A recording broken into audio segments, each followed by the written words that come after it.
উপজেলার স্থানীয়দের মাধ্যমে আমরা জানতে পারি উপজেলার বিভিন্ন উন্নয়নমূলক কাজ শুরু হলেও অল্প সময়ের মধ্যে তা বন্ধ হয়ে গেছে।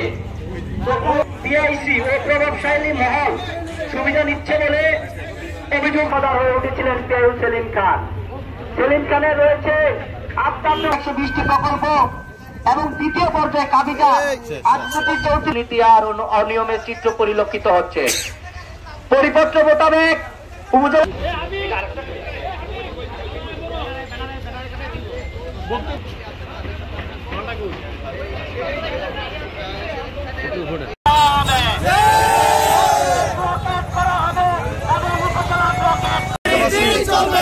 কারণে আজকে তারা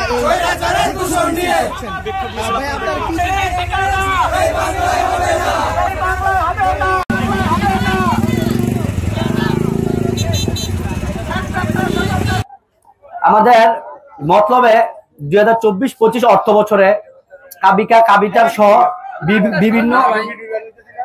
বিভিন্ন প্রকল্প গ্রহণ করা হয়েছিল উপজেলা থেকে, কিন্তু দুঃখের বিষয় নামে মাত্র কিছু কাজ করা হয়েছে। অনেক রাস্তা আছে বরাদ্দ দেওয়া হয়েছে, কিন্তু রাস্তার কাজ 20% করা হয়নি, বাকি কাজ করা হয়নি। কেন করা হয়নি আমরা জানি না। আমরা যখন সরজমিনে উপজেলায় কথা বলতে গেছি, ইউনু মহোদয়ের সাথে যখন কথা বলেছি, উনি বলছে পিএউর সাথে যোগাযোগ করতে, পিএউর সাথে কথা বলতে গেলে সভাপতির সাথে যোগাযোগ করতে, যে প্রকল্পের যে সভাপতি ওনাদের সাথে যোগাযোগ করলে দেখা গেছে ওনারা বলছে আমরা করতেছি, কিন্তু আমরা খোঁজ নিয়ে জেনেছি যে টাকা উত্তোলন হয়ে গেছে।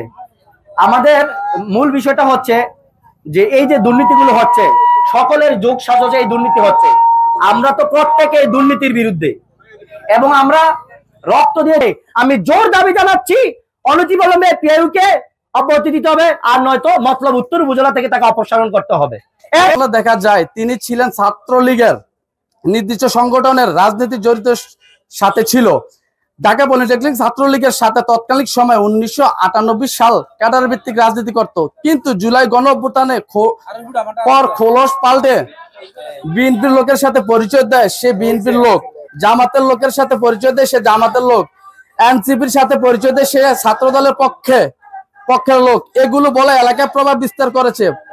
বর্তমান কর্মস্থল থেকে তার সম্মান, তার জন্মস্থান মতলবের পাশে উপজেলা গজারে হতে যাতে তার নানা বাড়ি সহ প্রচুর আত্মীয় স্বজন রয়েছে। সে মতলবের মতো পথের নেতাদের মামা বলে পরিচয় পেয়েছেন। উনি আসার পর থেকে উপজেলা স্বজনপ্রীতি লক্ষণীয়।